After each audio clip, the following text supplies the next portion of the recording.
Ah, talaga? Ay, naku, sasabihan ko na agad yung friend ko. Elsa, pwede ka ba mamayang gabi? Mamaya na agad? Pwede naman. Saan ba? Kahit online lang. Busy rin kasi yun sa soft launch ng restaurant niya. Kaya mo ba? Oo naman. Sige, message mo lang ako. Salamat, Elsa, ha? Salamat din. Bye. Ay, nako. Uy, ano? Kumusta kayo? Gusto niyo kumain? Wala pong ulam. Oo nga po. Ay, nag-barbecue ako dyan. Inihaw niyo po? Syempre naman. Ah, pasta lang po, Tina. Kanina pa kami iniihaw dun sa train eh. Busog pa po kami sa usok. Sige lang po. Thank you po. Ma'am, mukhang antok na antok pa po kayo ah. Gusto niyo po umakyat muna sa taas? Hindi. May meeting pa ako eh.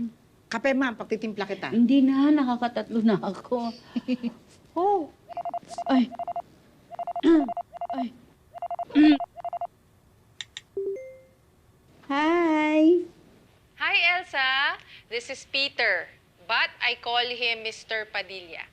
Stop it! Ano ka ba nakakahiya kay Elsa? Yan naman talaga tawag sa'yo ng mga close friends mo, di ba? Huwag ka na mahiya. Ay, hi. Elsa, Jen told me about you and excited na akong makatrabaho ka. Makakapunta ka ba bukas sa soft launch? Oo, sure. Oh, guys, iwanan ko na muna kayo, ha? Titingnan ko lang si Jacob. Bye!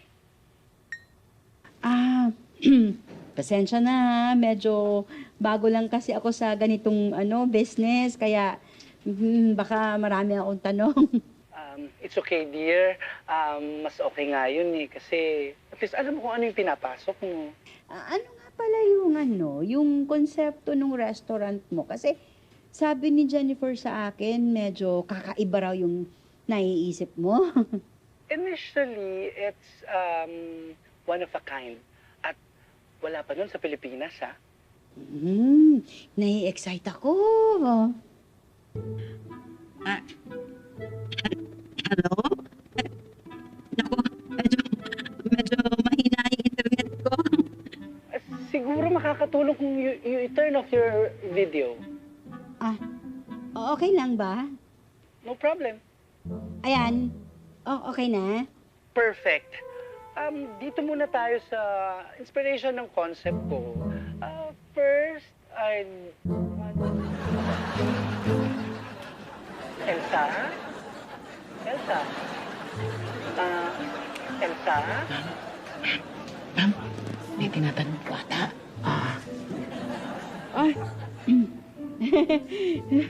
Sorry, nakamute. Elsa, may tanong ka pa ba sa present ko? Wala. Ang ganda. Ang ganda. Gusto ko.